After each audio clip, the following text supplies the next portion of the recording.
that was beautiful. Okay. Awesome. Tonight's topic is unconditional love.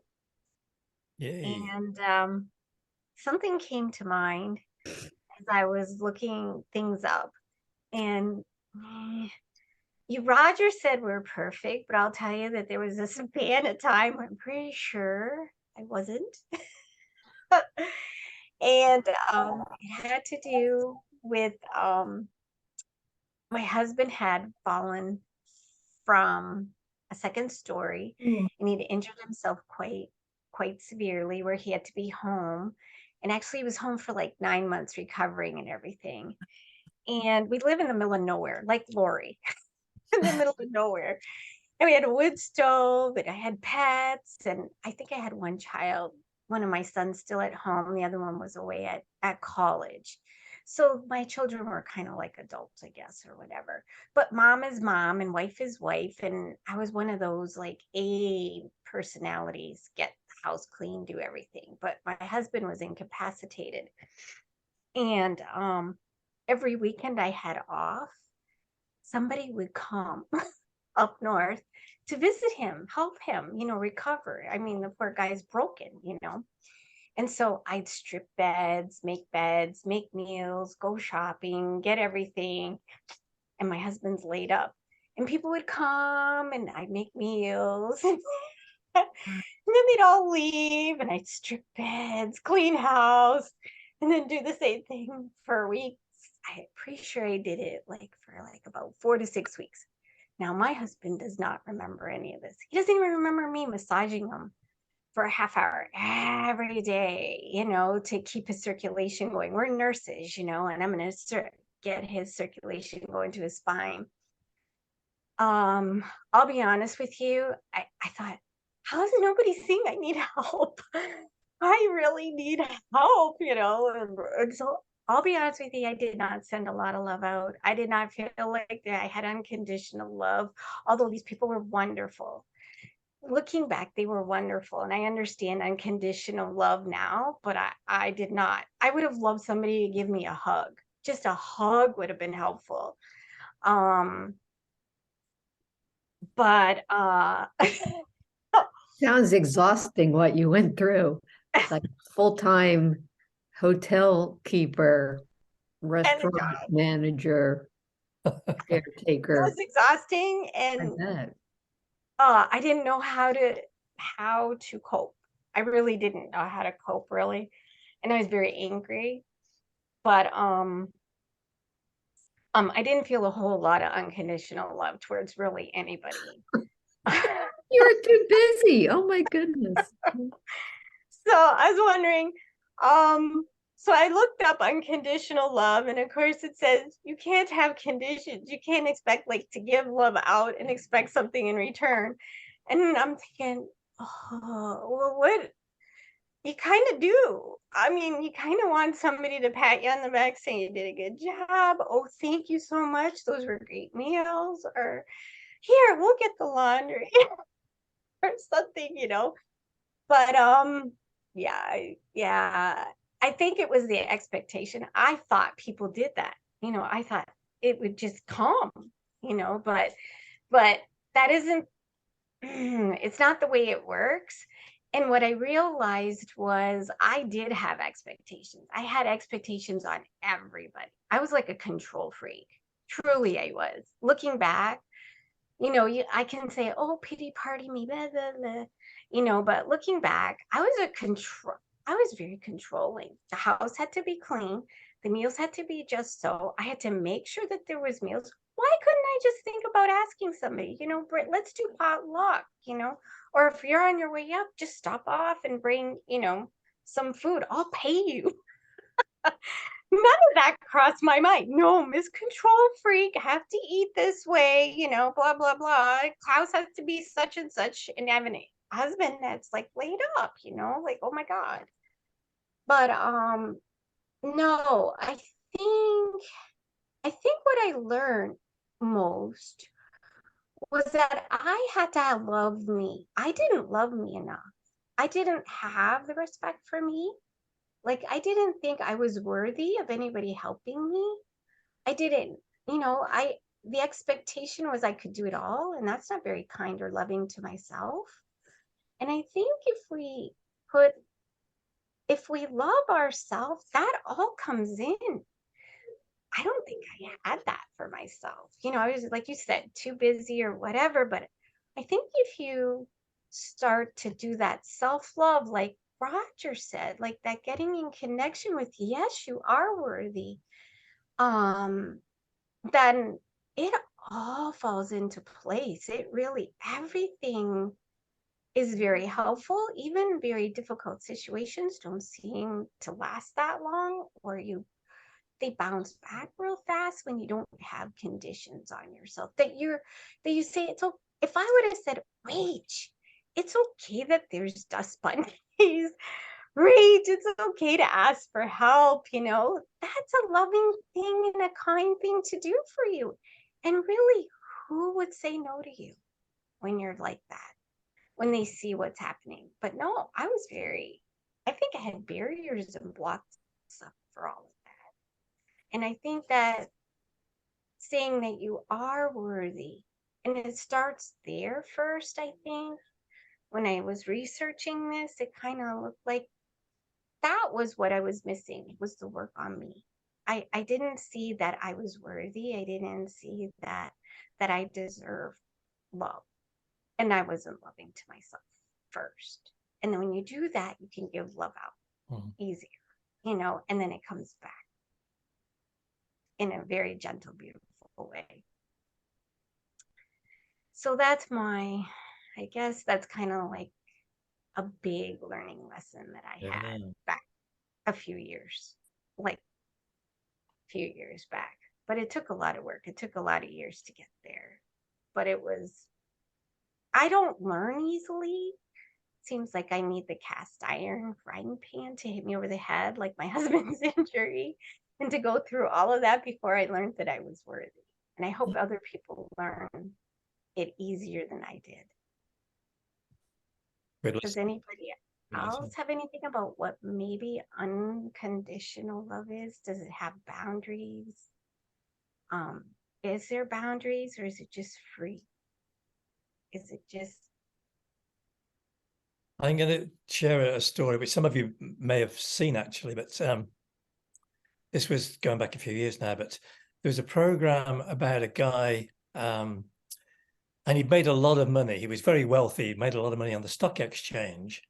But what he decided he was going to do was he was going to actually drive a car, which was an old Beetle, the Volkswagen Beetle. He bought this old car and he was going to drive it all the way from Alaska to South America without any money.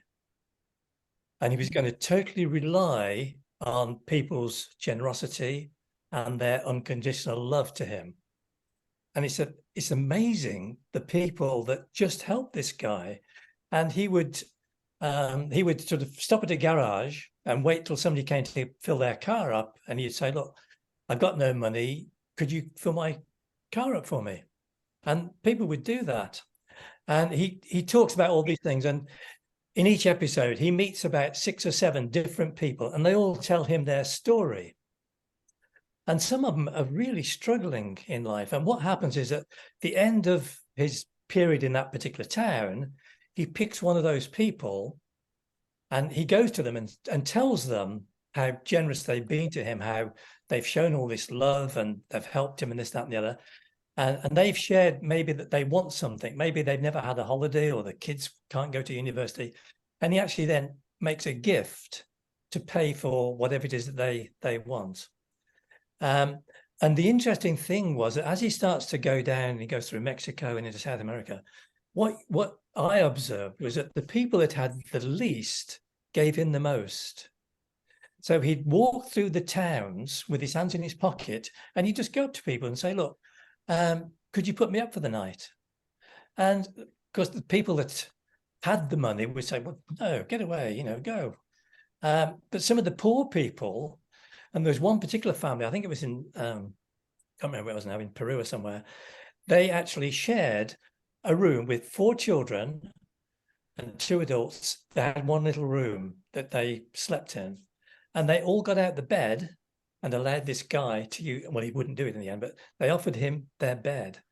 And so what it showed me was that people are really, I believe, really generous and want to give love without anything in return. This guy was, he was, getting all these things given to him, and then in return he would obviously make sure that whoever wanted it, he paid for something for them. So it's actually, I think it's called The Kindness Diaries, if ever you want to watch that. But it's really fascinating to see human life and how some people just poo-poo him and sort of walk away from it. Other people just give him a hug and help him out with meals and all this other stuff. Fascinating. So I think deep down we all have that ability and that gift to help each other, but sometimes we don't show it all. We're frightened of doing it or embarrassed to do it. So yeah, it was a good program to watch. Nice. Well, and I think another thing that comes to mind as I'm listening to all of you is what I have learned in the almost 13 years that I've been working with the Healing in America method for energy work, is that actually what I believe we're working with is the source of unconditional love. And so there's, how do we manifest it? Like, Roger and Rachel's stories, that's kind of how do we see it play out in our life. But I think one of the reasons this healing method and the work is so powerful is it helps people remember those kinds of things. I see a lot of people who are really at the end of their rope. I mean, I have someone right now who is just like, Lori, I'm out of hope, and it's like, okay, no, don't give up the hope, let's plug you back in. Let's fill you up with that love. Let's balance that heart chakra so you can actually receive love, because if your heart's closed down, how can you receive love? So I actually have a visualization I work with when I balance a heart chakra for someone to actually open them up to receive love before they send it out, because we're real good at kind of depleting ourselves and not allowing ourselves to fill up.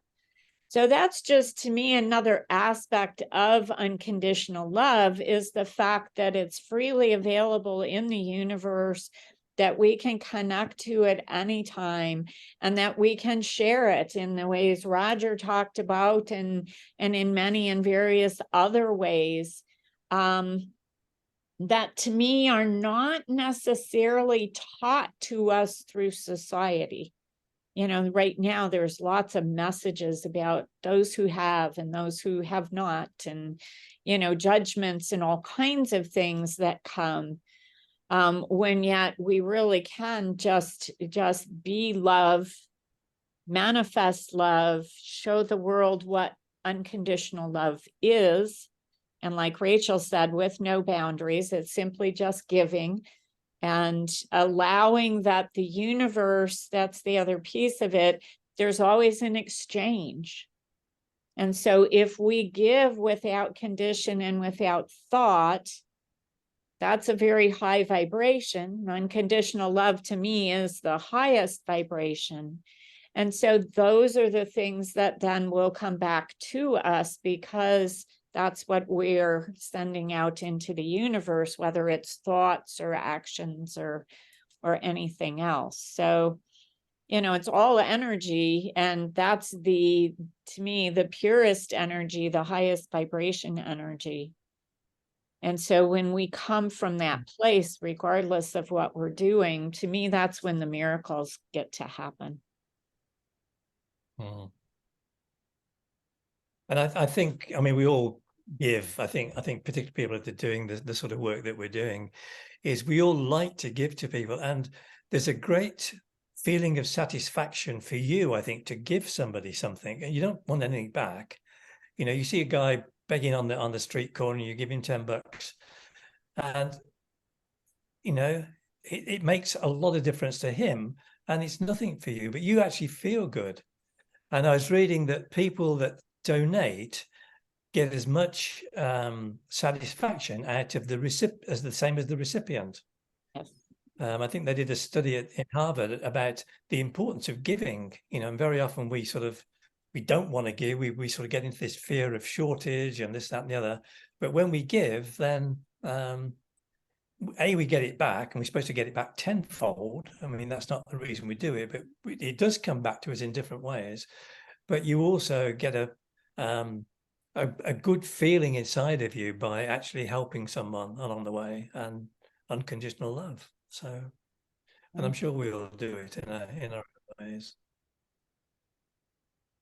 No, and I like that, you do get it back. I had a little pre-COVID, I had a little game I played with the universe at Aldi's stores. I don't know if where everybody has an Aldi's, but you have to put your quarter in to get your shopping cart. And that's, so that they don't have to pay someone. So when you plug your cart back in, you get your quarter back. So I told the universe, I am never taking my quarter back. I will always leave my quarter, but I'm going to watch what energetic exchange happens for that. And it blew me away. I had people literally running across the parking lot, shouting at me, saying, ma'am, please take my card. I want you to take my card. No, I don't want a quarter. They were chasing me down, and they had no idea what I was doing. All the way on up, make a long story short, to a probably 10-year-old young man who we'd had a little discussion at the milk cooler, and then he went his way, and all he was buying was milk. I went and finished shopping, and somehow he ended up right ahead of me in the checkout lane behind a woman with a huge cart. So he had time to stand, and he kept looking at my cart, and then he looked at me, and then he looked at my cart, and he said, ma'am, would you mind if I unloaded your grocery cart for you? I'm like, again, and he has no idea. I'm just blown away. And I'm like, well, yes, you may. And so this young man unloaded my whole cart, paid for his milk, and said, have a nice day. So, for me, it was like, okay, when you give, and I didn't expect return, I was saying, I know that energetically, there's always an exchange. When you give, something will come back. And so I was always amazed. One day I came back with 2 quarters instead of 1. So not only, and I had left my quarter, but I ended up with 50 cents. So I don't even really remember how it happened. I just remember sitting in the car going, how come I have 50 cents when I left my quarter in the cart? So just an example of how, there definitely is an exchange, regardless of what it is we're doing. I think it's just a really big topic. And I think one thing too, and especially you, Rachel, like I think that you're an empath. And so I think during that time, if it were somebody else in your circle that was going through that, it would be very natural for you to approach them and ask them what they could do. You would probably be the type of person that if you were going to your friend's house to help, you would probably strip the bed before you leave. I just kind of see you as that type of person. I am that type of person, and it comes very natural to me. And so it's hard. It's always been hard when other people don't pick up on that because it's just so obvious to me. It's just, I mean, that's just who I am. And so when other people don't see that, I'm like, well, how can they not see it? It's totally obvious. So I think that's one thing, is that's a piece of it, is that for you, I just think that you would probably make them a meal and bring it. And I just think that would be just totally who you are. They wouldn't even have to ask. But I guess that's where, like, when I, not knowing about being an empath before, like, really understanding it, I just didn't understand why people didn't see what I saw, or, what do you mean you can't read the room? Like, I mean, that person over there in the corner is clearly struggling with something. You can't see that, so it's not something that everybody has. And the other thing too that I think is, like, really, I have always struggled with it, because coming from, like, addiction and families with addictions and doing Al-Anon, and, there's a lot of talk about codependency, and that kind of conversation has gotten so popular that, even if you're not in the circle of addiction, that word is out there. And I'm even reading a book right now that touches on the fact that, we've really been taught codependency and boundaries and all of that. But also there is a biological need for dependence. And I mean, that term is, they kind of define it, but we do better with connection.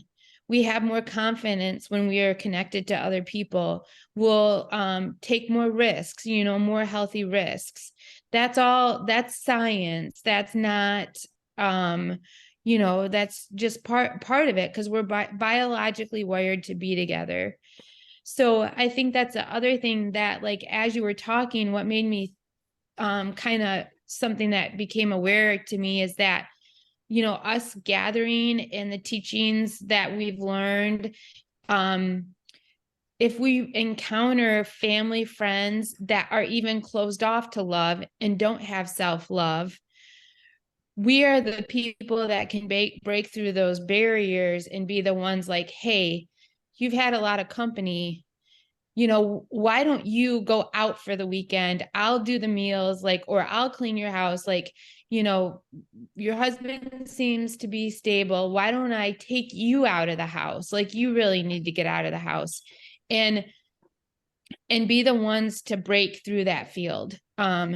Because sometimes, like, if you don't have self-love, like, that, I feel that is one avenue to get access to that, is to see somebody else love you.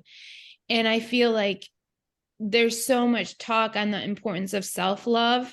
And it is important. Like, I think that we do have to have a certain inner peace and acceptance and love of ourselves. But sometimes we are so closed off through, because of life and experience and whatever, that we need somebody to help open that up in us. And if there's not people out there in the world that are willing to kind of break through that, I think that's equally important.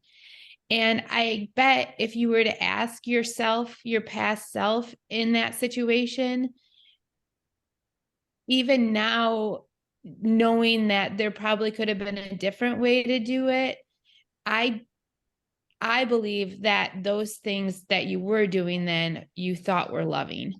That was your idea of love, and taking care of the house, like, and also, it might not, I mean, this might seem weird, but it might have been a loving thing that you were even doing for yourself, because you just needed that organization to survive in that really stressful experience. So there probably was a piece of that was love in your definition at that time. But we're always evolving. So I think that the definition for love changes for us as we evolve.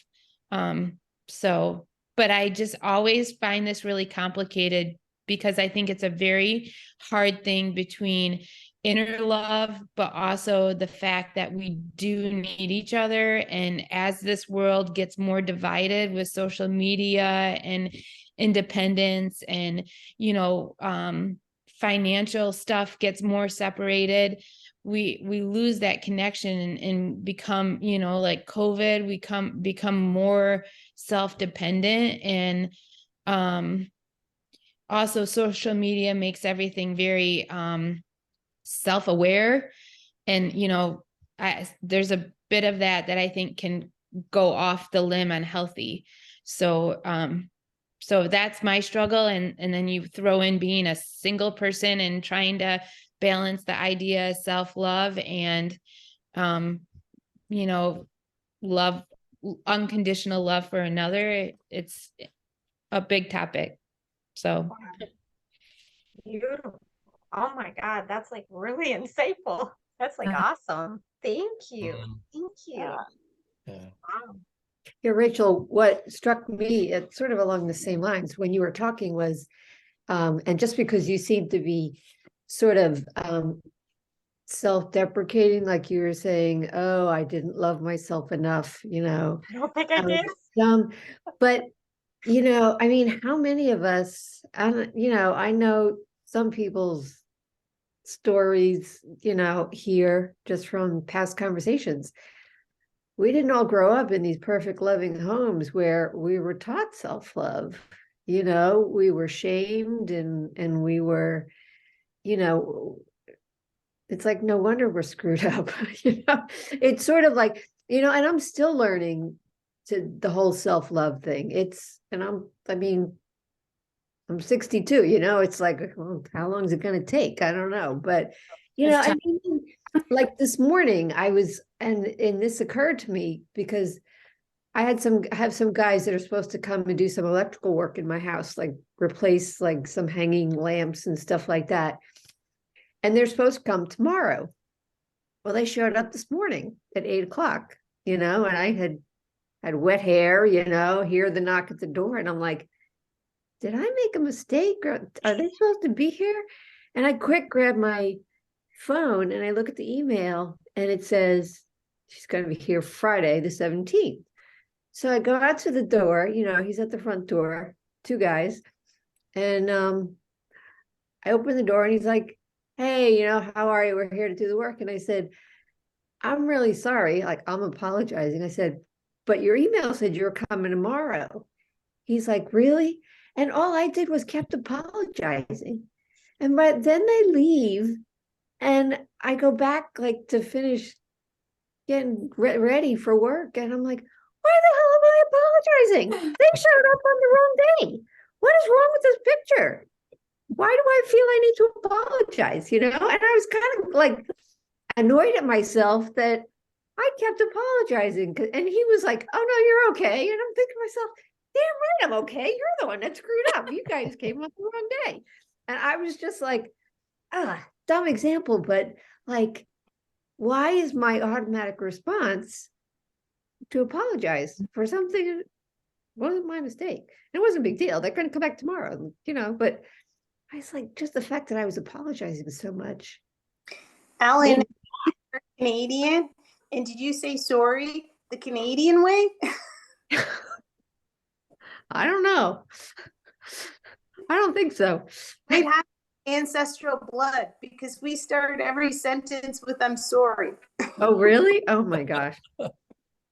No, but I was just like, you know, you don't have anything to be sorry for. But you know, but just in general, you know, it's like nowadays you get criticized if you stand up for yourself and ask for something. And then, you know, on the other hand, it's like, why don't I ask for help more? Why don't I, you know, up front? Because you don't want to be seen as needy. At least that's how I am.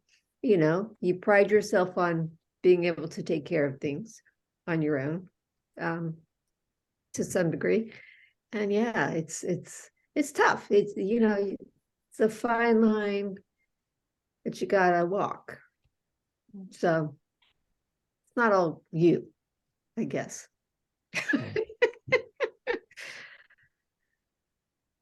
So yeah, we're all working on it. Yeah. Definitely. Linda, did you want to share? Sure. No, I've been sitting here thinking, how long it took me and how seriously ill I needed to get before I realized that I need to take care of myself first, or I won't be here to take care of anyone else. Still learning that one. Mm-hmm.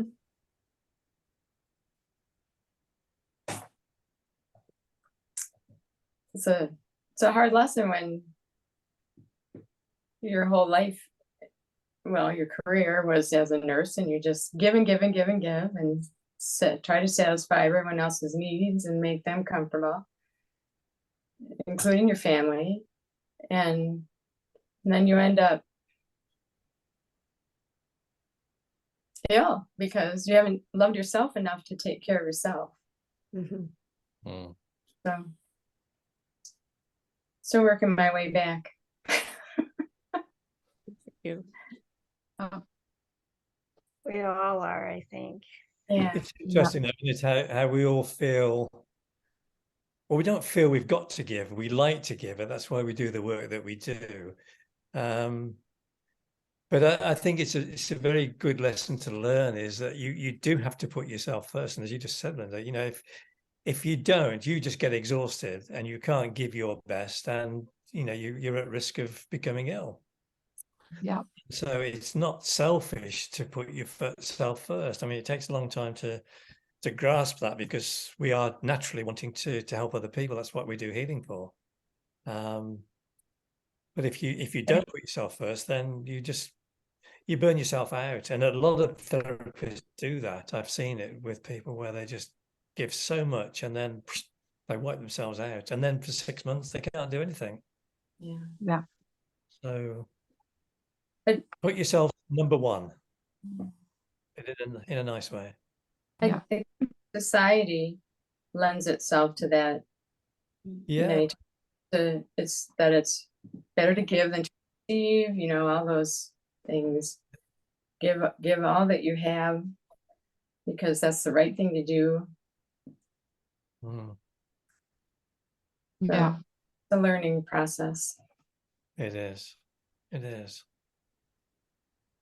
Jean, did you I want always, to share? whoop, go ahead, Rachel. Oops, sorry. I thought Jean No, I wanted to was- share. I was just No. going to throw in there, I always teach my clients, it's not the what, but the how that gets us into trouble. You know, we are loving and giving and caring people, but, you know, it's those, Bethany, you mentioned boundaries. You know, we're not taught boundaries, especially for women. You know, women are the caretakers, the housekeepers in general.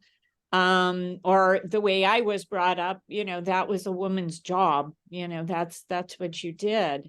But we're not taught the how, you know, how to do it in a healthy, balanced way that allows you to stay healthy and yet meet the needs of other people with that beautiful unconditional love that you have.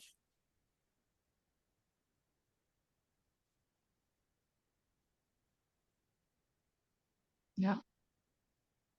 Yeah.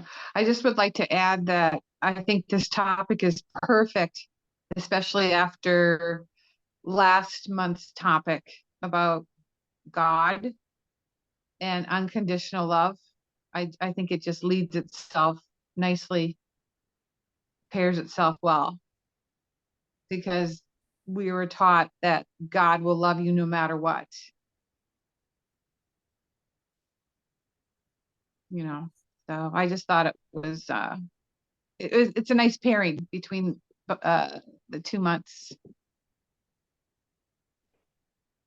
Thank you. And another thing too is when you're on the airplane, they always say about, you know, if the plane starts going down and the oxygen masks come down, please put your mask on first before assisting a little one. And you know, like if you can't breathe, how can you help somebody that is you know, more how should I say in need of help?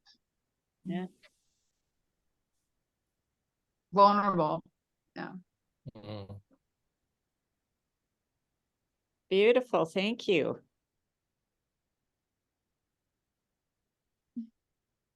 Awesome. Awesome. How about Valeria? Do you have anything to add? I think it's a beautiful topic. Like as she mentioned, I'm actually kind of like struggling back myself. I can relate to Linda, like getting sick and giving out too much.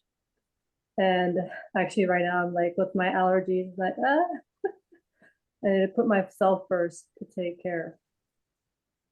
So Good. yeah, I'm going back to sick again. They like need to put more self-love into me. So in order to help out others. Yeah. Good for you. Car? Thank you. I'm sorry, I'm going to have to go, which is a shame because I'm really enjoying it this afternoon. But I'm starting something else at 5 o'clock, sort of 2-hour session. So I have to go and get ready for that. So thank you all for your time this afternoon. Lovely seeing you all and some great conversations today. So see you again next month. Thank you, Thanks, Rod. Roger. Thank Bye, you. Rod. Thanks a lot. Car, did you have anything to add? I'm sorry. Trying to go around the room.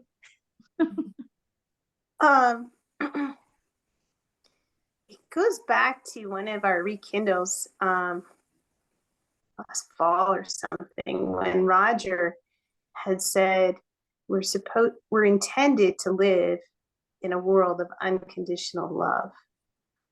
And I just can't get that out of my head. I can't. And I just think what a beautiful world and what a beautiful life we're supposed to have.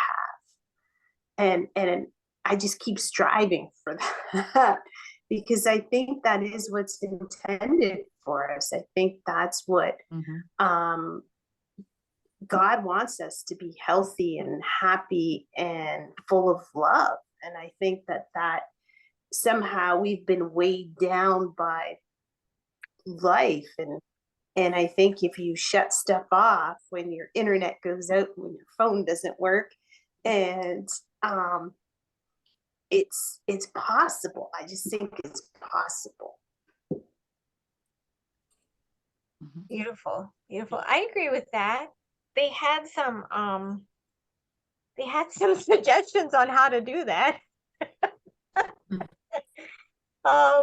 They said actually, and it goes right back to what Lori said about the open heart. It starts with us, I guess, with opening our heart, and then you let it flow, let love flow through your heart. And it's just a natural flow, and it's just easily given once your heart is open. But as Lori says, everything in balance, like bring it into balance. We have a completely wide open heart that might not be very good. And mine was, I think, somewhat closed down for protection, probably, or whatever. But if we can get it into balance and we have that open heart, that's what they mentioned. And then Roger had brought this up too. And he says, well, you do it because you like to do it. Well, a lot of the articles I read was the same thing. It says, like, because it feels good. It just feels so good to give that unconditional love. And then somebody asked, like a Buddha or somebody like that, and they said, well, how do you treat somebody that's so prickly, that's so mean, that's so awful to you? How do you deal with them when they're in your life and they're so nasty? And he said, just send them compassion.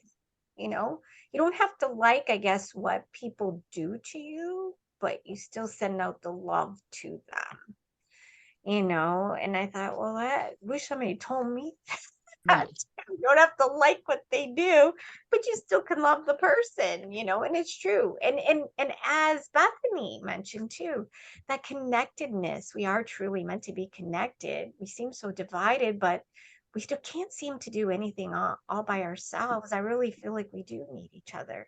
And it did say, like, get together with like-minded people, find your tribe. Like, we're a tribe tonight, a very beautiful tribe, And then there were some things, like I ended up on a marriage counseling site. Shocking that Unconditional Love went to a marriage counseling site. And That one said boundaries. Yeah. But it had stated some it stated a condition and a boundary. It's like, it was like, how do you stay in a relationship again that potentially could be toxic? And of course they didn't recommend that you did that, but again, they said, it's the action. You don't have to stay there and get beat up. You get out, but you can still love that person from a distance. So they said, yeah, there's toxic, perspectives of things, but you still love and send love and compassion to that person, but from a distance. So there's a lot, like Bethany said. Oh my God, it's a big, big, big topic out there. A lot of us come from maybe different religious or faith-based, and I just remember the marriage vows, actually, where I think we picked the reading, love is kind, love is not mean. Patient. Yes, yes. Patient. Oh my goodness, all of Long that. And I suffering, I thought, think is what wow, it is. that is like amazing, so that came to mind as I was doing that too.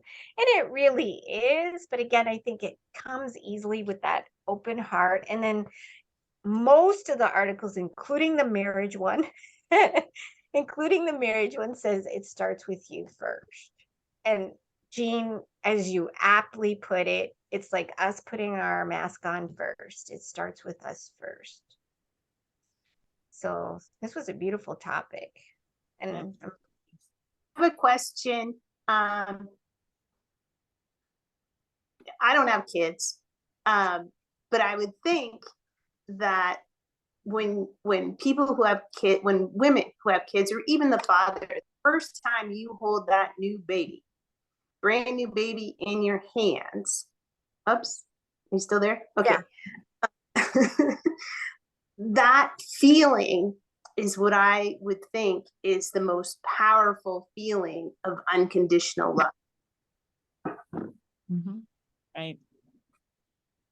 Well, and the thing I have found so beautiful in this work is that you're correct.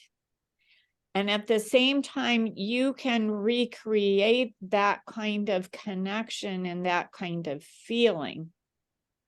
And that's where I am so enthusiastic about this work, because I feel like, as a little clairsentient empath, I came into this world heart wide open. And then, man, the bullies and whatever, I got creamed. So yes, I shut it down. And I truly remember as an adult making the choice. Okay, I have a choice. I can just shut it down and walk away, or I can figure this out. And so that's how I figured it out, really, was through a lot of work, definitely, but by embracing this method, because you can recreate that connection and that feeling over and over and over again. And I think the other piece with boundaries, because that's been brought up a couple of times, is unconditional love does not mean no boundaries. Saying no to someone when it's appropriate is actually expressing unconditional love. The parents who never set boundaries with their children and just totally love them often end up with these really, imbalanced children, because they go out into society and, wait a minute, nobody loves me. They're not saying it's okay if I was whatever. And so boundaries actually can be done in a loving way, and are a way to show unconditional love to someone who may be just taking, because we've all met those energy vampires. So there's a lot of nuances. Again, huge topic. We could do a whole weekend class probably in all of that. But, the question becomes, how can you stay in unconditional love and have healthy boundaries? That's what I learned by working with this method. You can love people enough to set boundaries. Because it's not kind and loving to let people just walk all over you or never learn, that they need to be helpful or whatever. Yeah, that's beautiful. Yeah. I think there's also a link between unconditional love and forgiveness. Yes. Yes. Yes. Definitely. Beautiful. Well, as always, our time just flew by. Beautiful insights and additions from everybody. Thank you so much. Anything else before we do our closing meditation?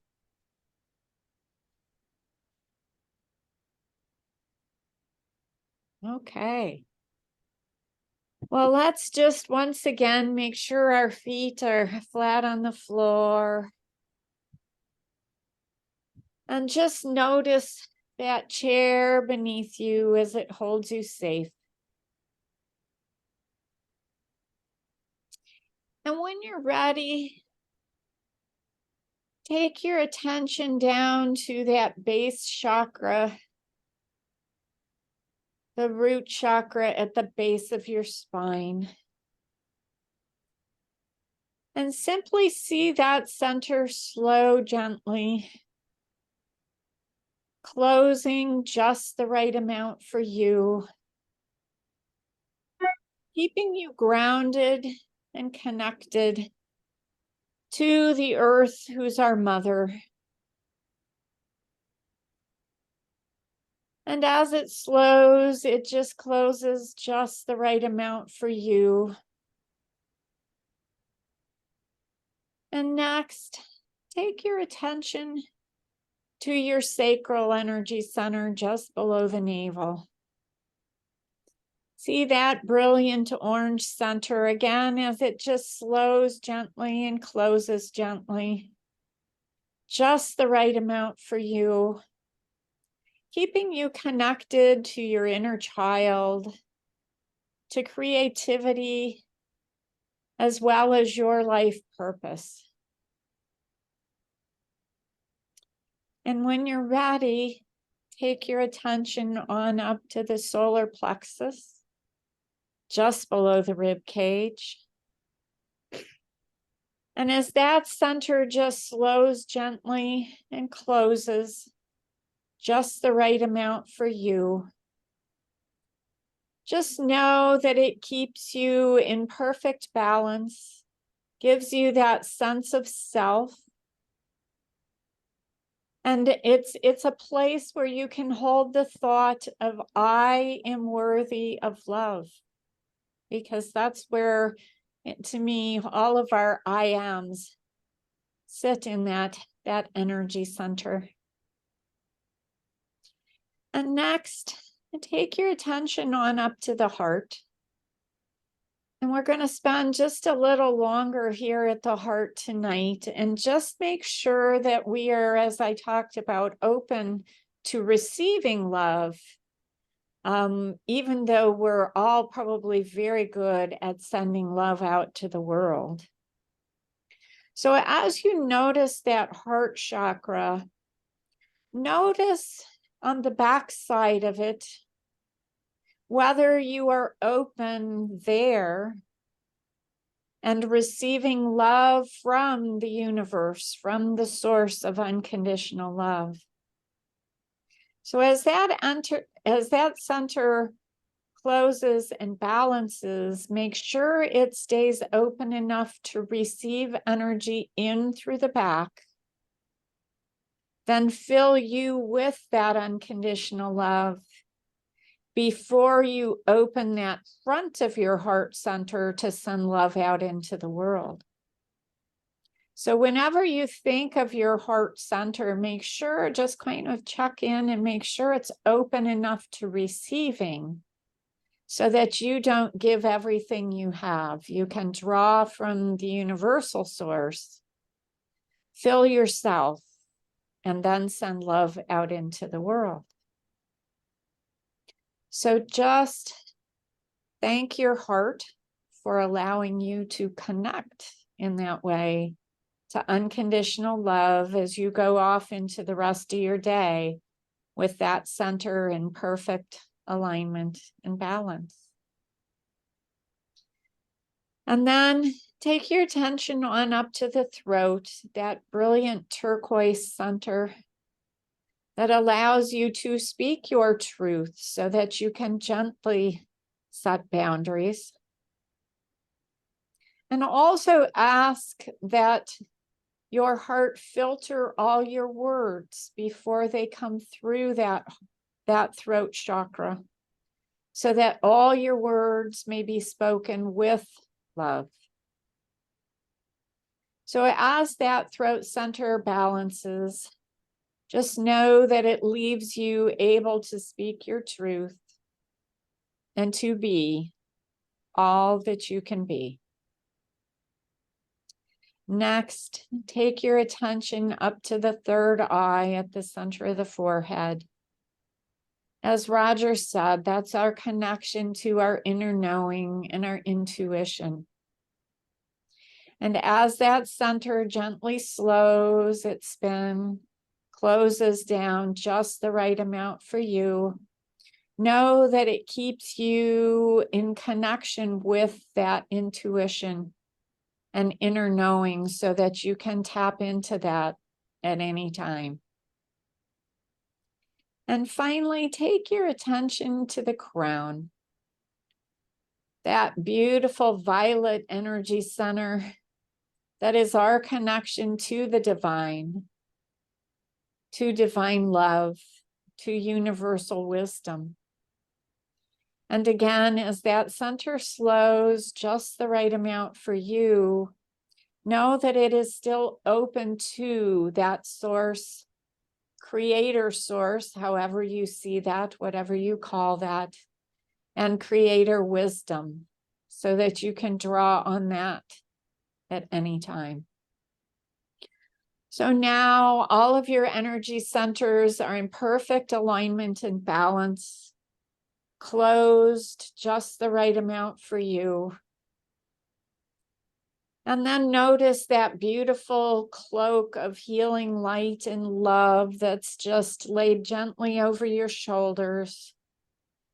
It covers your arms and falls to cover your legs and feet.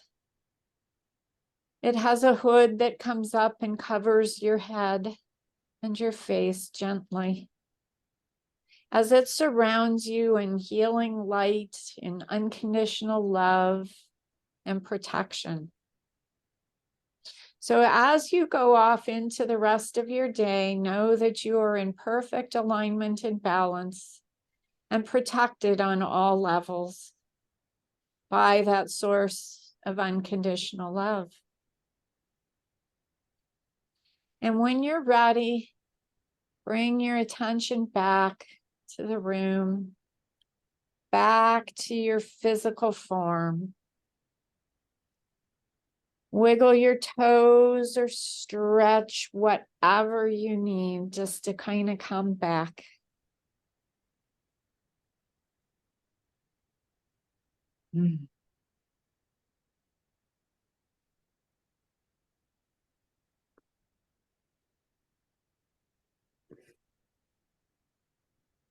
Does anybody want to pick a topic for next week, next month? Yeah, any ideas? We're Yeah, off. any ideas? Yeah, we're really wide open for ideas. So you can always text us or email or whatever. We're open. If something comes to mind, I mean, you get that little niggly nudge. Go ahead. We're ready.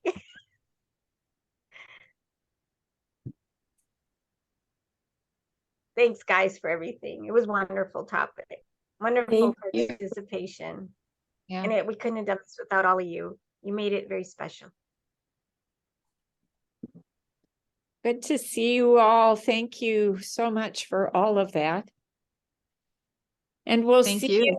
You'll see you again. Oh my gosh, it'll be April already.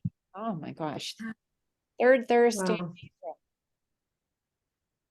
Have a good month. By then, it should be full spring here, right? We should have some green. We can go out and earth and do all those fun things again.